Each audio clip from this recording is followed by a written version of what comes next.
First Watch Now. What you need to know from the Cochise County Sheriff's Office. Hosted by Cochise County Public Information Officers Carol Kappas and Grady Butler. First Watch on 92.3 KWCD. And it's brought to you by Sulphur Springs Valley Electric Cooperative, giving you an inside look into your sheriff's office. I'm Grady Butler, and with me is Carol Kappas, Public Information Officer with the Sheriff's Office, and Sheriff Mark Daniels. Good morning. Good morning, Cochise County. Hello, everyone. So let's start with Top Cop. That was a pretty cool event that we did this week. It is. I should say it was. That was last Friday. We had Top Cop, and was it our fifth, I believe, Carol? Fifth annual Top Cop. And what it symbolizes, we recognize all the law enforcement, state, local, and federal, that their agency puts that nominee forward. And then our cable group actually recognizes the overall winner, Top Cop, for Cochise County. And Carol, you did an amazing job putting that together. I mean, I thought it was one of the best we've had. It was well attended. We had that service to PD's auditorium over there, and the winner was James Wiederman from DPS. He won it. Right, and they had 11 submissions, so we're going to touch on that here in a little bit, because I think that just seeing all the people there and reading those submissions, people don't hear that every day. So I think it's about time we talk about, hey, rah, look at these guys and what they're doing. So I think it's important for people to understand that. Well, they're all winners. Out of 11, they were all amazing write-ups. So I commend all the law enforcement agencies submitted their agency nominee, but any one of them could have been a winner. And so you guys are going to read those today and kind of recognize those. I consider all Top Cops, but there's some great things going above and beyond here in Cochise County. Especially because this is the week. This is National Law Enforcement Officer Week, and we talk about people who have sacrificed everything for the safety and security of our nation. So we need to make sure that people understand that this is one of the things that we do during or close to Law Enforcement Officer Memorial. It is, and my hearts go out to all those that have paid the ultimate sacrifice during National Police Officer Week. And I'll say this, I mean, it's not getting any safer out there when it comes to the attitude toward law enforcement, the resistant behavior that we're seeing, whether it be on the border, whether it be by those coming down to smuggle, those just within our community that are involved in drugs, and you name it. I mean, look what we had yesterday. We had a shooting yesterday up in the St. David area where an individual was shot. By the way, everyone, I know you put that on Facebook. We captured him. And this is the law enforcement network that makes it so strong. He was caught in New Mexico at a checkpoint based on what we put out. So, again, we're dealing with some unique times. I'll just say that. So, again, my heart goes out to all those law enforcement in 2021 that paid the ultimate price. And last Friday was Top Cop, as we said, but then that night you went to the Cochise College graduation. What a great event. Yes, I went there. They had it at the Sierra Vista campus this year, and you wouldn't think that you could have a graduation on the Sierra Vista campus, but it was really nice, really nice. JD, the president, and his staff and team, they did an amazing job putting that together, but it was a nice event. Really, at the end, so you sit through, I think there was 1,300 graduates from Cochise College graduated, and now 300 to 400 actually were there to actually walk. But at the end, when it's all over and done, you're sitting back hearing all the names. At the end, they had a firework, something shot right up in like a celebration, and I was like, whoa! It scared the heck out of me. I was like, whoa, JD, come on! But it was just a nice event. So kudos to them, and congratulations to all the graduates. They have a lot of graduations coming. So I think tonight is PepTech's graduation for Sierra Vista, and I think that they have probably 25 to 30 kids that are graduating.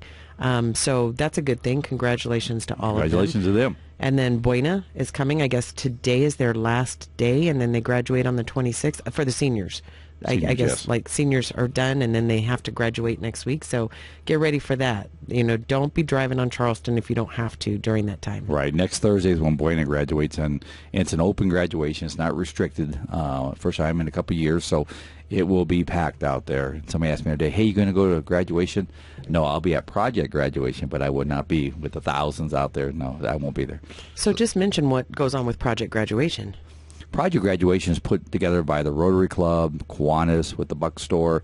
It's just a really neat event. It's an anti-drug alcohol event. It's to keep kids together, not out doing bad things and keep them safe. So they do it at Buena High School. It starts right after graduation, and they have everything you could think of. I mean, law enforcement's there, nonprofits are there, the Elks are there. So many different groups are there, and they provide different games for the kids. There's more food you can ever imagine. And what's cool is, this is where the Kiwanis, that's where I'll be at, is they have a buck store. So you go out and you gamble, and it's fake money, of course, and then when you at midnight, you get to come into the buck store and buy products. They got little refrigerators.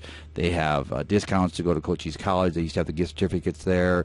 But you name it, it's in that buck store. It's some amazing stuff. Mary puts that together every year, and she does all year. She shops and puts it together in baskets, you name it, to put this buck store together. So I'm the cashier. So I get to see all the kids when they come out, and it's a good time because the spirits are high. And so that's next Thursday. And keeping with Buena, tell us about the Buena CTE Advisory Council. Yeah, CTE is a career technical education. I sit on the advisory council for Buena's criminal justice program over there. So they had the end of year wrap up, kind of a little bit of a dinner, if you call it such, and then they wrapped up the season. And they recognize like the nursing program, the marketing program, auto. I mean, you name it, they have it over there. And so, and of course, criminal justice. So that was last Tuesday night. And it was a really nice event to see all the successes, how these students at Buena High School are doing so well. They have state champions in these CTE programs, are going to nationals. I think it was like 16 Buena students or programs are now headed to nationals. So you don't hear much about. So credit those teachers over there that have advanced them to that level, but also CTE is really what sets the foundation to bring them into the workforce, like criminal justice, work as a detention officer or a dispatcher or a deputy. So again, it's a great program. I'm proud to be part of that. It was a nice wrap up for the year for Buena. And also the Southern Arizona Leadership Council. I got invited to go speak to them Wednesday up in Tucson, up at the Westin La Paloma, and I never heard of them. But what it is it's this business community, leadership community for Southern Arizona, primarily Pima County. And it's not political. It's a group of very influential people that, like the Jim Clicks of the world, places like that. And so it was about 70 to 100 people at this meeting. So when I got there, the governor's office folks were there. I was there. Some other folks from Mexico Trade was there. But we talked on border, and that's why I got the invite. And it was really a nice event. And I explained what the impact has been here. What have we done to try to solve the problem? But well received, very professional, and nice group to know. And so it was nice to get some contact with them. So, and another event that you went to outside of the organization was the Wachukans dinner. And I don't know, they keep buying and selling you. I don't understand. We need to probably explain that a little legally, bit. yeah. First of all, it's legal. Yes. So it's with all consent. I can say that. But no, the Wachukans, they do so much for the youth in this community, so much, and they work with all the nonprofits for the most part. They donate funds to help kids, and they do. They're a very good volunteer group that every year has the service to open. So that's part of it. It's their fundraiser, and in fact, Briggs Deuce won it, which is Greg Deuce's son. He's the ADO at Buena High School. That's his son that won the service to open this year. He was in second place after going in day one, and then he won it the next day. So congratulations to him. Heck of a young golfer. But yeah, then they have a big dinner. It's their big fundraiser, and it was packed. It was packed, and then they asked me every year if they can get a ride with the sheriff. So they auctioned me off. They made $2,500 for an individual, Dan Workman. It will be riding with me coming up here in June. So, again, it's an exciting time, but I like doing that. Number one, it's just another community event, but number two, it's a great fundraiser for a great cause. And yesterday you had your team advisory meeting. How did that go? It went well. First of all, let me explain what that is. Team advisory, I call it TAG, is made up of my frontline workers, team members, from detention, from deputies, volunteers, and our support staff, and dispatchers. We just added them. That we meet once a month. It's a new thing. It's only been in effect maybe 6 months. We meet, and then we talk about operational needs. What's their lens showing? What do they need that I'm not hearing about? So I meet with them. Some of my command staff come sometimes, but we just sit and talk. It's not a complaint session, even though we can hear those, but it's actually an operational needs that we come together and make sure that their voice is heard. So I can hear that. And we've made a lot of positive changes as a result of it. Things that we don't think about or I don't think about that they're seeing, that they bring up concerns, and, hey, that makes sense. Hey, my radio doesn't work in this area. We have problems in the jail with this, or transports, we should be doing this. Whatever it may be, we're addressing it. Some things we can fix, some things I can't because it's budget restraints. But the bottom line is we're listening to them and we're hearing them, which is most important. So it went very well. I'm very proud of the team members that were selected to sit on that. And they're not shy. I'll just say that. They're not shy. They sit in the room and they let me know when I need to hear something. And you were talking about the budget, too, is what everybody's been working on, and the sheriff's office is no different. The budget's going well. I want to commend the board, supervisors, and we've submitted a budget. So far, it seems really well. It's going to go back for final tentative approval. I don't know how they call it over there. And so we're looking good. And what we're asking for is a 5% raise for our people. So it looks like we're going to be able. And it's not that we'll ever lead the way in salaries in Cochise County for our law enforcement in the state.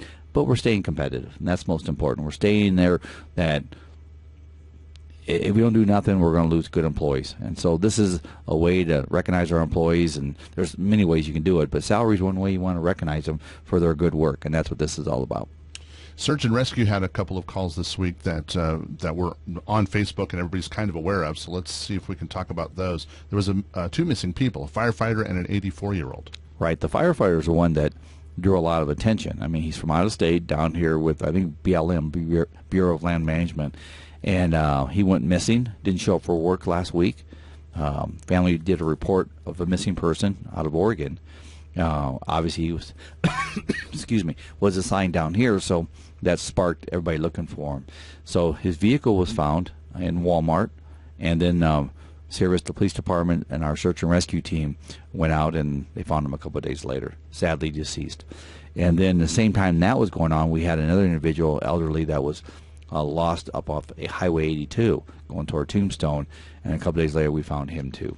So again, sad to both people. Yeah, that's tough, even on our search and rescue personnel. So getting resources out there and trying our best to help other agencies with those searches. So congratulations to Search and Rescue for doing such a great job, but it's unfortunate that they didn't turn out better. You know, and you want, when they go out and they search and look for a rescue, that's what they're looking for. But when they have to make a recovery, it's tough on them. It truly is. And I want to commend DPS Ranger helicopter and our own sheriff's office, the search and rescue helicopter that helped on finding the second one. So again, it is a lot of time out there in those deserts looking for them. Everybody thinks it's easy. It's not. So kudos to our volunteers out there, and again, it goes back to the network of law enforcement working together. And one of the other projects that has been going on, Commander Watkins has spearheaded this, is the mental health grant for the Legacy Foundation. So I think that if we just touch on that a little bit, because I think it's critically important for people to understand that the sheriff's office is definitely looking at something like this and are so very passionate about just making sure we address mental health issues. Yeah, there's no secret in rural America, mental health is not being addressed properly. So Commander Watkins and I spoke. Commander Watkins put a proposal together to bring in 3 experts for the next 4 years, mental health experts that are educated, trained, and certified to address our needs, both in the jail, both with juveniles through the educational system, and in the communities, those that have needs that need to be addressed. We want to prevent it from escalating into where we have an active shooter or something that goes very, very bad in a community. So we asked for 3 mental health experts and a liaison with the sheriff's office, mainly to work directly with, of course, all law enforcement, but also in our jail. So thanks to the Legacy Foundation, they awarded a $1.3 million grant to the Sheriff's Office for the next 4 years. That this is a pilot program. Can we do something proactive and innovative here in Cochise County to help those in need with mental health behavior? So we're excited about that. Award is going to be given out next Thursday. At the same time as our academy graduation at the college. But we'll be attending both of them just to recognize and receive that. So we're excited. We truly are excited about this. And like you said, Carol, we'll have more as this moves forward. So we're excited. And you're going to see something that we're going to put out on our Facebook. We're going to try, we've reached out to other media organizations. So we're going to ask if you are a mental health professional, such as a licensed clinical social worker, etc., and would like to join the conversation. Let us know how to take the best proactive best practices approach in addressing mental health in our communities. So we're going to put all of that out. If you want to have input into that, please reach out to Commander Robert Watkins at 432-9519. That's 432-9519, and leave a message. So we're going to be advertising that more. You're going to see that, and hopefully we can just get everybody else that has firsthand knowledge of the best way to proceed to join right into this talk, and so we can get it started. Yeah, it's overdue, and we've tried this for since I've been sheriff, 9 years of trying to bring some solutions. A lot of conversations. So this is the first one we've triggered some action. So we're excited about it. Margaret Hepburn and all the legacy team members and board members for giving us the confidence and trust to push this forward. So we're excited. Operation Safe Streets is continuing to catch the bad guys. So update us on where we are with those. Well, we continue the operation because the need is there. I mean, the behavior, I think we've slowed it down, but I don't think we've corrected it. And I'll just say that. A lot of unknowns still out there. I mean, truly, we're seeing the smuggling daily. We're seeing the element of the criminal coming into our county, which means they're bringing their bad behavior here, which is really what we're trying to stop.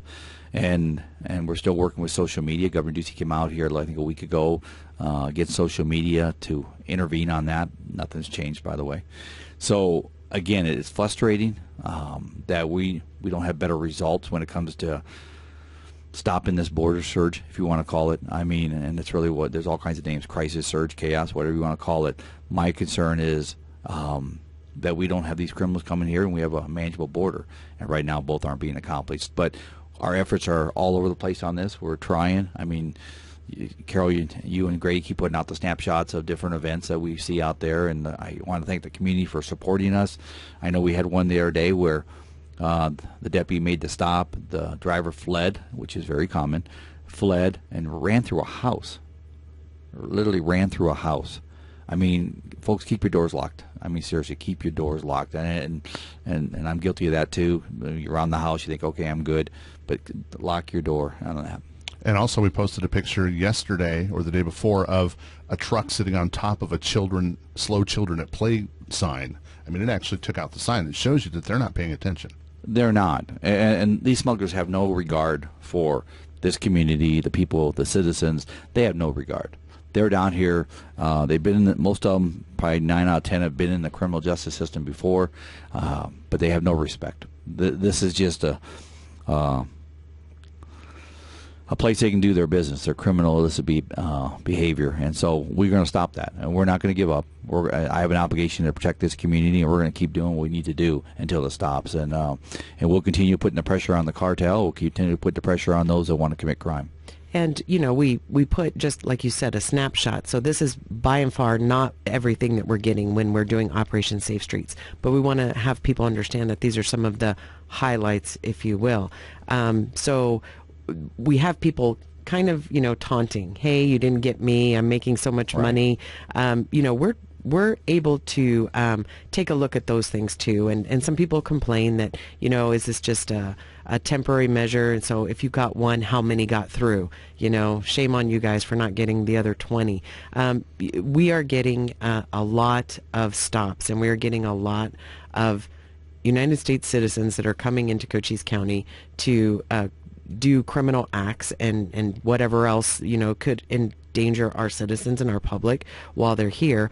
So yes, we are doing something with that, and yes, they are being processed by Border Patrol if there's no state crime that's committed. But it may appear that it's a slap on the wrist. It may appear that, you know, the floodgates are open and we're only getting a drop in the bucket. But hey, that's one drop in the bucket, and we are going to continue working on other options. That just hearing about some of the different directions that we're going with this, I think that it is going to ultimately, hopefully, make an impact? Well, doing nothing is not the answer. I've said this on this show, and I've said it on media. Last week I had like 3 or 4 different media events, and I continue to say it. We're doing everything we can within our restricted budget, within our restricted resources, but collectively I think we are sending a very strong message. And those that mock us and say, "How you didn't get me?"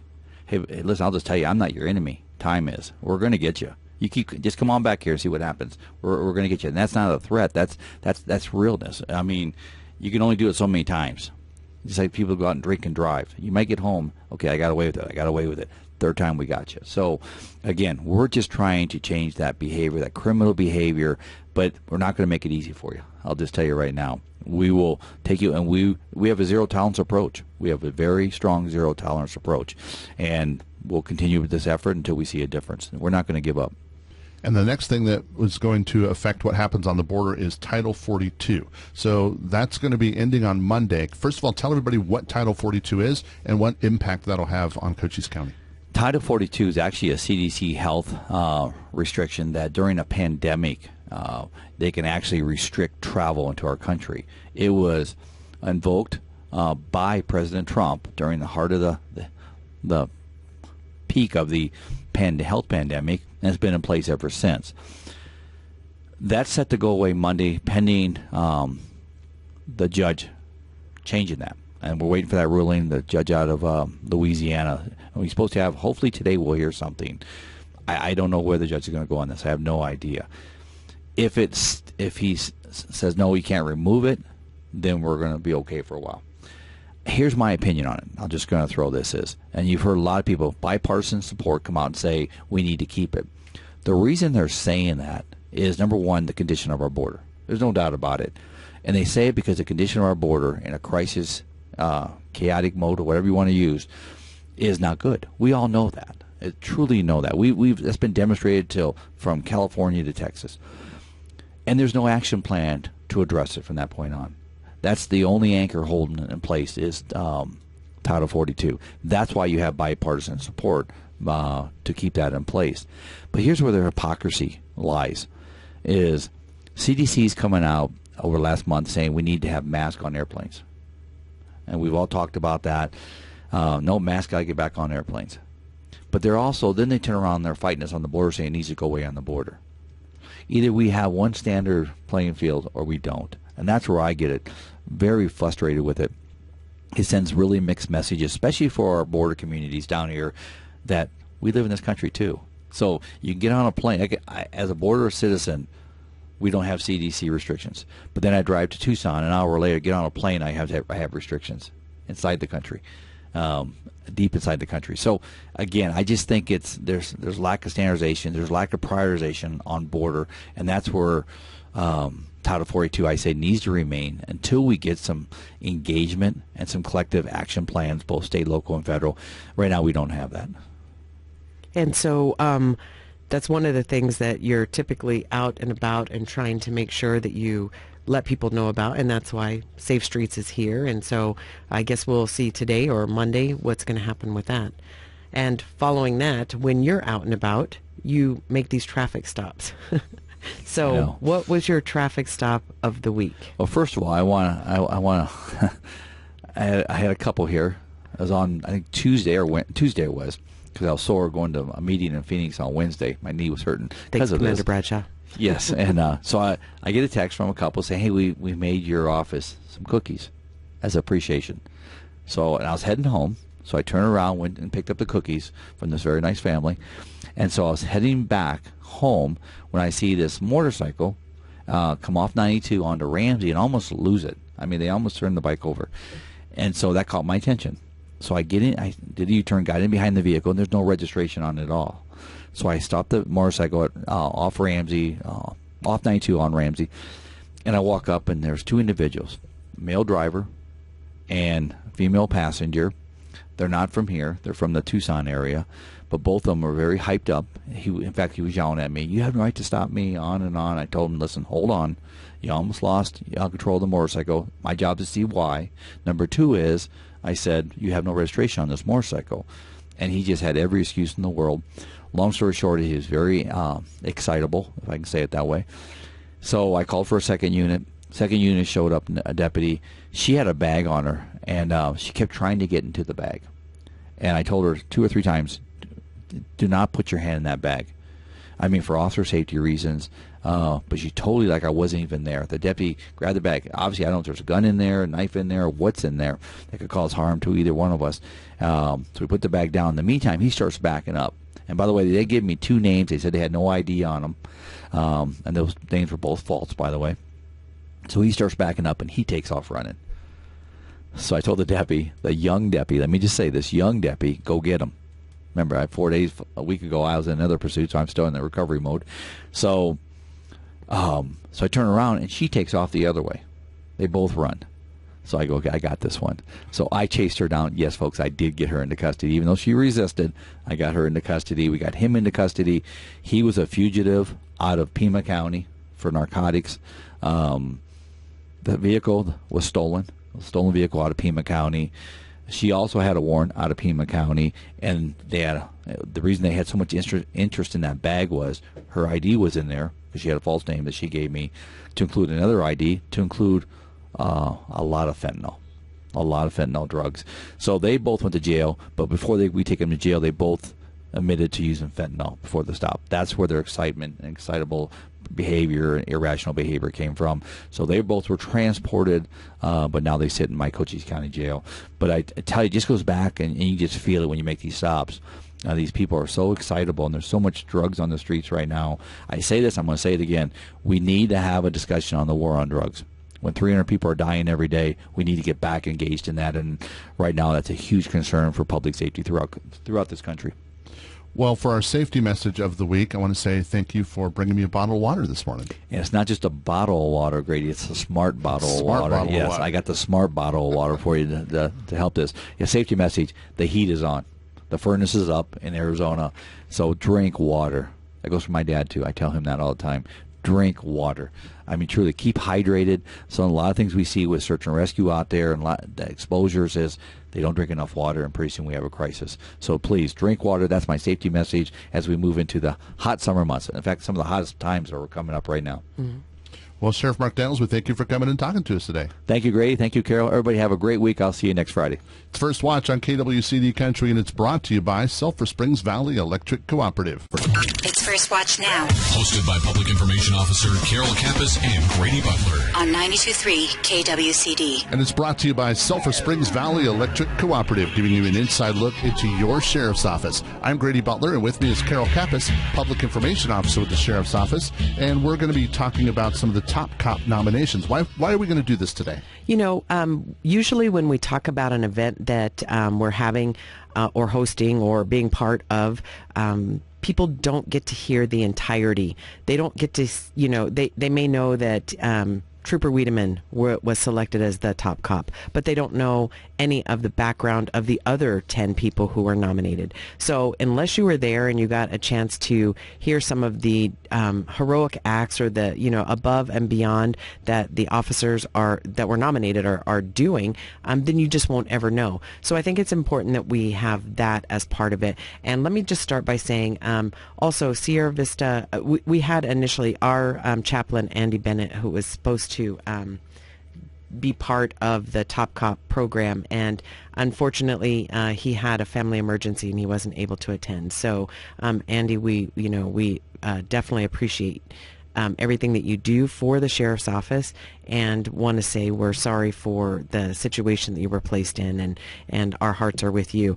And then the Sierra Vista chaplain, David Carnes, was also supposed to be part of this, and he had a medical issue. So, you know, we're thinking about you, and hopefully you're just on the mend pretty quickly. So that being said, we're going to jump back into some of these nominees, and some of them are a little bit long, but we're just going to jump in there and let everybody know, again, some of the background on people that work and live in your communities, and some of the things that are going on that you probably will never hear about because we didn't even hear about them until that day. And these are presented by their bosses or their command staff or something. So they are nominated as the top cop for their agency. And then one of them was voted for the overall cop. And we'll explain that later for Cochise County.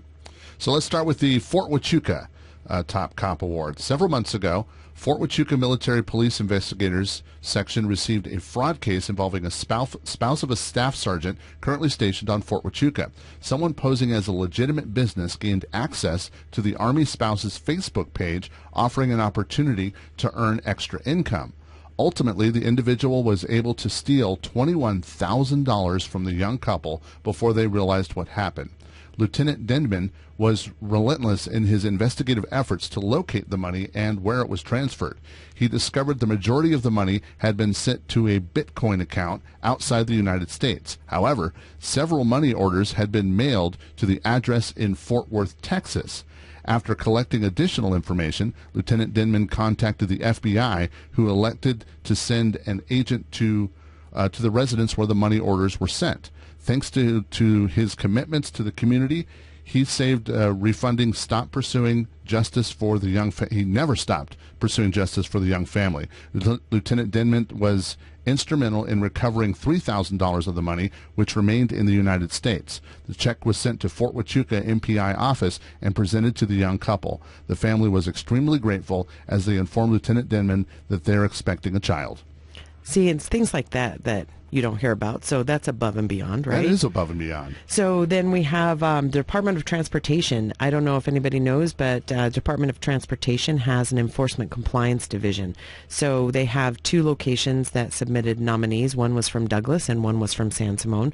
So the Douglas one, they want to nominate Officer Lawrence Dale Rochella as the top cop, and Officer Rochella began his law enforcement career in 1993 and worked with different departments within Cochise and Santa Cruz counties, including the Tombstone Marshal's Office, Patagonia Marshal's Office, Nogales Police Department, and the Cochise County Sheriff's Department, as well as Douglas Police Department. He retired from Douglas PD as a patrol sergeant before his first day with ADOT ECD, which was on March 14th of 2016. He has a total of 29 years of service to the state of Arizona and just reached his 6 years with ADOT. This year, Officer Rochella was the top performer in Douglas, and during his duties, which include vehicle inspections, catching port runners, selling commercial motor vehicle permits, and verification of oversized overweight vehicles, he exceeded his goals. His merits included this past year of having a total of 331 inspections. Just from April 1st of 21 to March 31st of 22, he had a total of 73 inspection reports that resulted in placing a vehicle or a driver out of service for different violations or safety concerns. And during his daily work shifts, he's able to complete a total of 90 Level 1 inspections, which meant that he checked vehicles from front to back, side to side, top to bottom. He completed the inspections, which also included checking the hours of service, which are the hours allowed for a driver to drive while in commerce, cargo and fuel inspections to include many other items, and also had a total of 20 Level 2 inspections and 211 Level 3 inspections. Not only does he do inspections, but he also sells permits and brings in revenue to the state of Arizona, and he does inspections on oversized and overweight vehicles that come from the Douglas International Port of Entry, those which may be headed to Mexico or another state. He has a total of 327 size and weight enforcement activities for the year. To say that he has time to slow down and relax is not a term that Officer Rochella would use. He is a very proactive employee of the department, and his knowledge of rules, regulations, policies, and standards for safety are a top priority for him. Officer Rochella may not be your day-to-day street officer anymore who responds to domestic violence cases, burglaries, thefts, accidents, assaults, or other crimes, but is calling to provide service and safety to the citizens of Cochise County and the state of Arizona, and any visitors are his top priority. He consistently works well with other officers, other agencies, and he is a team player and shares his knowledge with other co-workers when asked for assistance or when issues arise. So Officer Rochella demonstrates that he values working for the Arizona Department of Transportation, Enforcement and Compliance Division, and implements great pride in providing great customer service to those seeking permits, inspections, and information. All right. And the next one is from Arizona Department of Public Safety, James Wiedemann. Is it Wiedemann?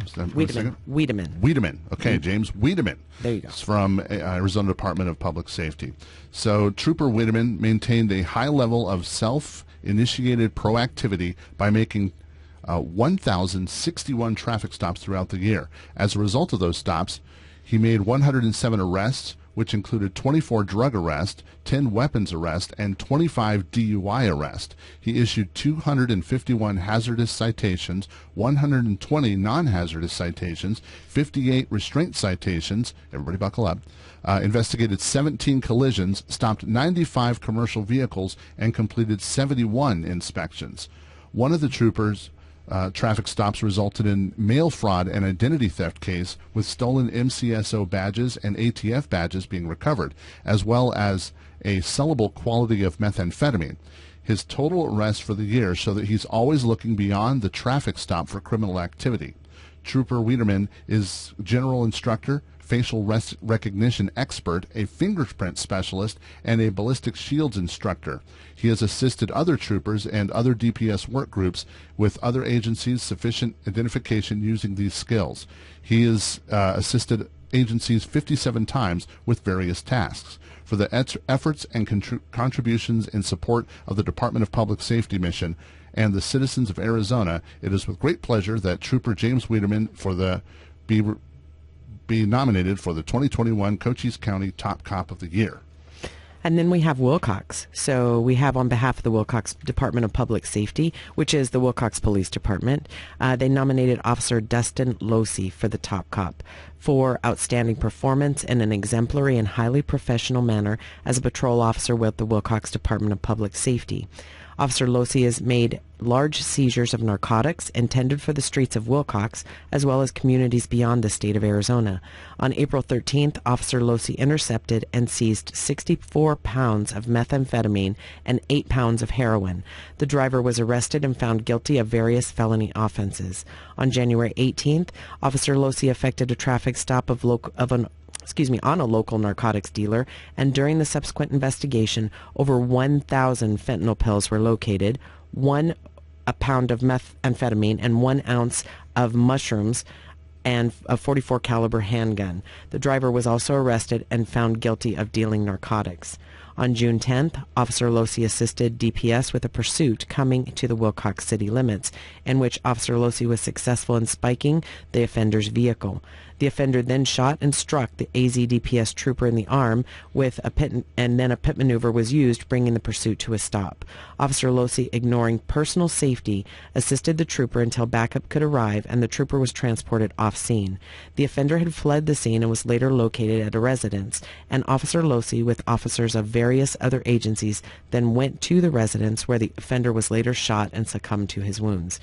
Officer Losey assisted on scene with support where possible, to include first aid for the suspect. Officer Losey is also being considered for the Life-Saving Award for his actions on December 3rd, where he was dispatched to a medical call when a female was found unresponsive and not breathing.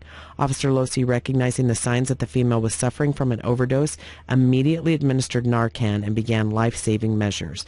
The female regained consciousness and survived the incident, which, if not for the quick actions of Officer Losey recognizing the overdose, that the female was in respiratory arrest, and then using his training, that female would have succumbed to the overdose and perished. And the next nomination is from the U.S. Customs and Border Protection. The Brian A. Terry Border Station nominates Border Patrol Agent Joshua Oleski for the Cochise County Top Cop Award for 2022. Border Patrol Agent Oleski consistently responds to remote areas for the county in a variety of situations.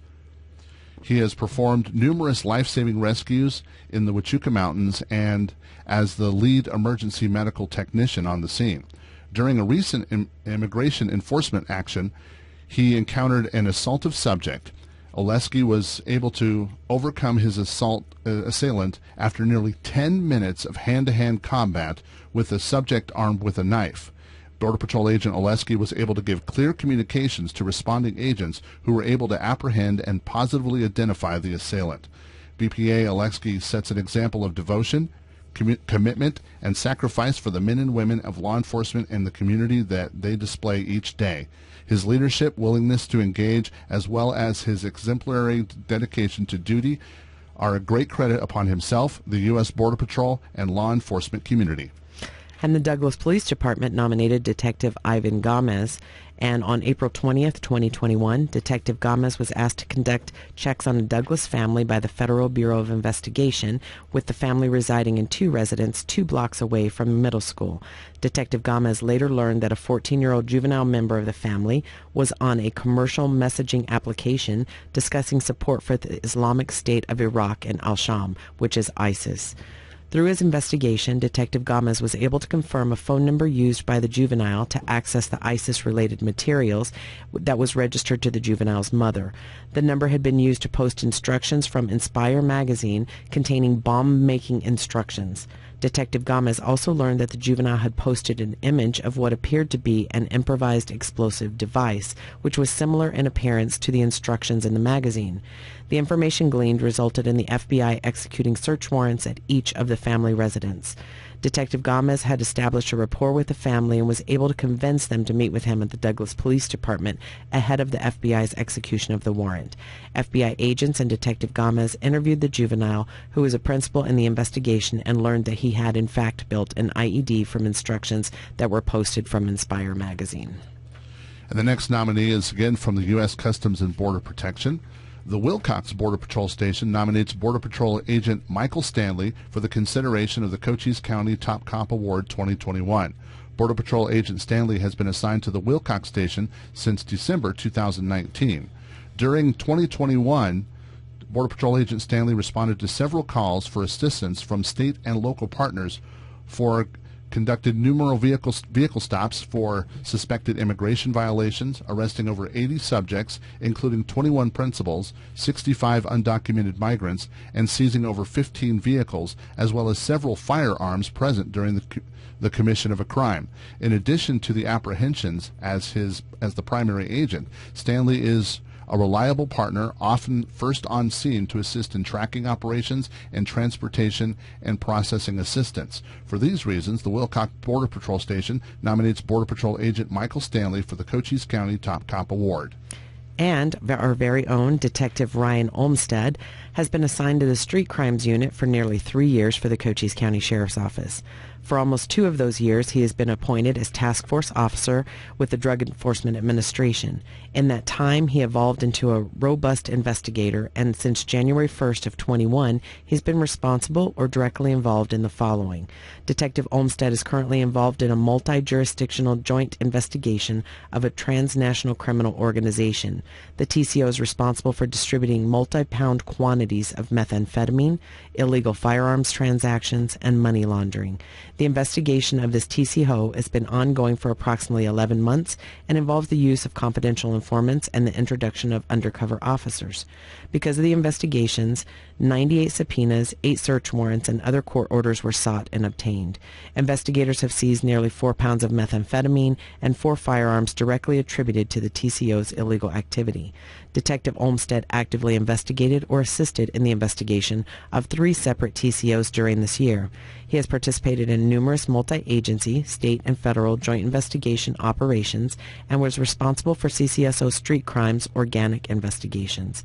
As a result of other investigations, he's been responsible for or participated in the following seizures: over 17,601 grams of methamphetamine, over 8,742 pills of fentanyl, and over 72.2 grams of heroin, 7 gun seizures, and over 40 felony arrests. Detective Olmstead has developed a reputation among supervisors, peers, and other agencies as a dedicated narcotics investigator with a strong desire to learn and hone his craft. His input and opinions are valued and sought out by lesser experienced investigators who recognize his abilities. The Sierra Vista Police Department nominated Officer Bernie Lights. Many times, the top officer of the year is determined by which officer has the highest number of arrests or offense reports taken. While these numbers are a strong indicator of hard work, they are intangible sometimes. In 2021, Sierra Vista Police Officer Bernie Light was displayed a growth as an informed leader on his patrol shift. On 2/27/21, Officer Light assisted multiple officers in a pursuit which extended north of the city through Huachuca City and eventually ending near Karchner Caverns. While the pursuit was ongoing, his supervisor discussed with him the options of deploying stop sticks on the vehicle. After they After all options were exhausted, Officer Light and the supervisor discussed specific actions in order to safely pass the vehicle and set up deployment of stop sticks in front of the vehicle. Officer Light executed his plan flawlessly, ultimately leading in the successful deployment and resolution of the pursuit. On 10/3/21, Officer Light, along with other officers, responded to 97 North Garden Avenue to a report of disorderly conduct. During the investigation, it was discovered 2 subjects were involved in a gun battle in the parking lot, which resulted in multiple bullets damaging vehicles and apartments in the area.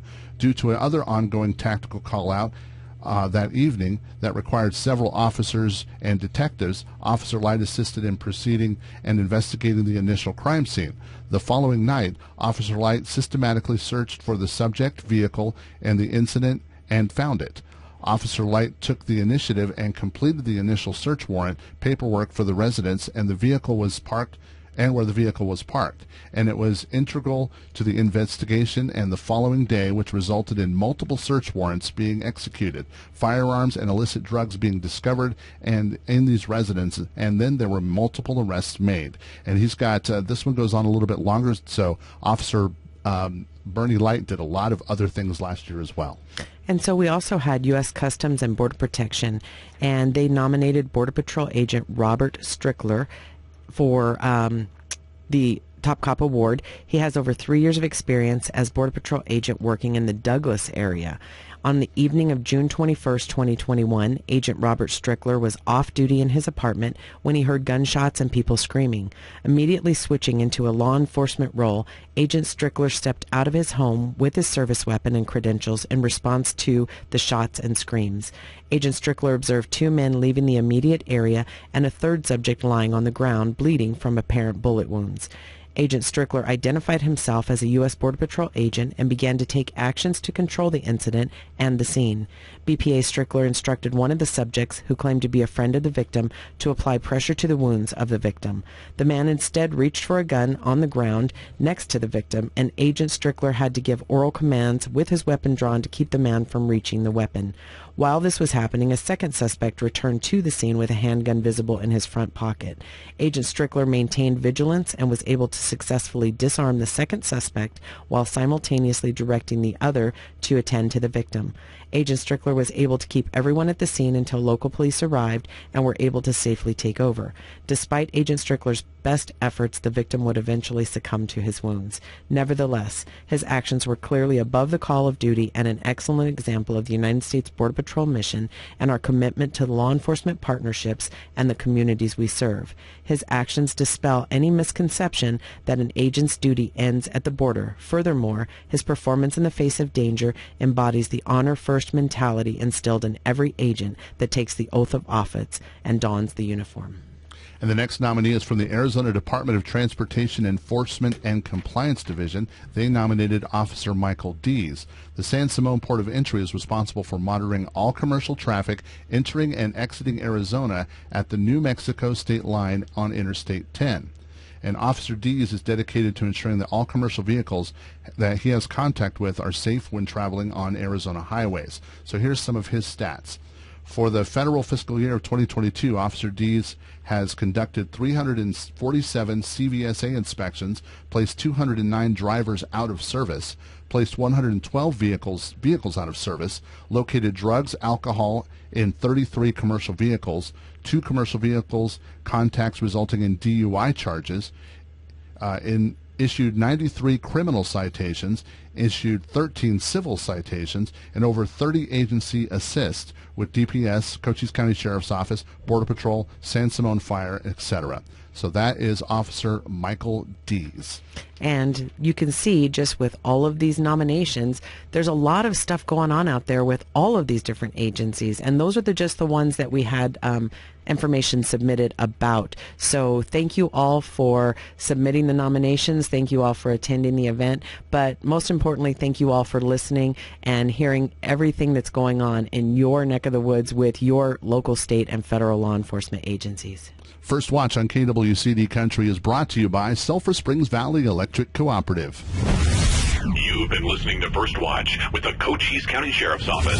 Hosted by Cochise County Public Information Officers Carol Kappas and Grady Butler. Join us again next Friday morning, 7 to 8 a.m. First Watch. What you need to know from the Cochise County Sheriff's Office. Only on 92.3 KWCD. Careful.